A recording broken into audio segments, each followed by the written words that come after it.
I got so much motherfucking design on right now. Break it down, bring it back, make it clap. I got 3 old thoughts, new block, where that thing. Bitches on my line, and you know. Analisis pengaruh konsumen menurut perspektif ekonomi Islam. Yang ke-1, pengertian perilaku konsumen. Perilaku konsumen adalah bagian dari tindakan konsumsi. Perilaku yaitu tanggapan atau reaksi individu yang terwujud dalam gerakan atau sikap. Tidak saja badan atau ucapan, dua perilaku didasari oleh berbagai faktor baik diri pribadi secara internal maupun dari faktor luar. Perilaku yang bersumber dari dalam diri sendiri adalah perilaku yang memang sudah ada sejak lahir dan semakin terbentuk dengan adanya pembentukan karakter atau sifat yang ditanamkan oleh lingkungan terdekat seperti keluarga. Perilaku yang dipengaruhi oleh faktor eksternal adalah perilaku yang terbentuk karena adanya pengaruh dari luar seperti lingkungan sosial dan masyarakat.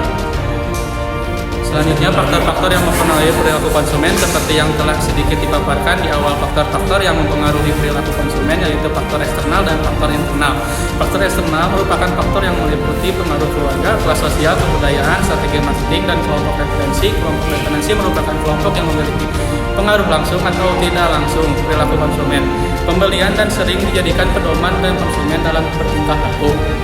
Faktor internal yang mempengaruhi perilaku konsumen yaitu motivasi, persepsi, gaya hidup, kepribadian, dan belajar. 10 karakteristik yang telah sampai dalam masing-masing. Untuk melakukan suatu tindakan, kesadaran diri menjadi ciri utama dalam perilaku bersumber dari internal. Begitu juga sebaliknya, ketidaksamaan dalam diri cenderung negatif dan memunculkan perilaku yang jelek pula. Baik, kemudian yang ketiga ada perilaku konsumen.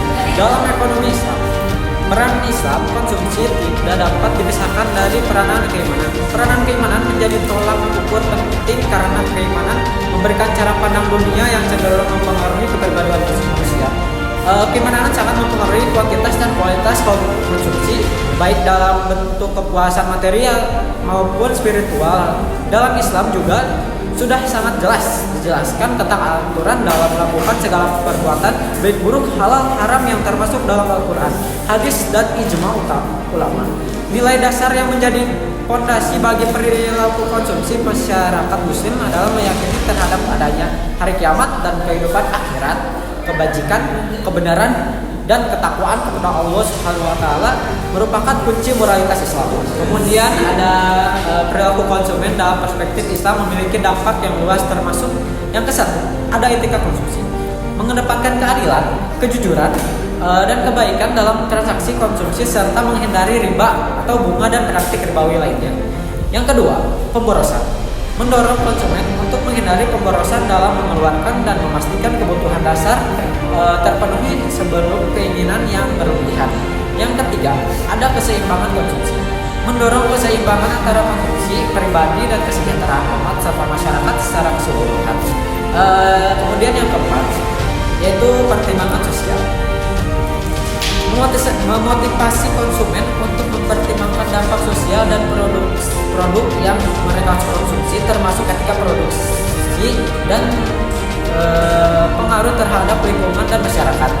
Pengaruh ini memberikan landasan etis bagi perilaku konsumen yang diarahkan pada kesejahteraan individu dan masyarakat dengan memperhatikan prinsip-prinsip moral dan Islam.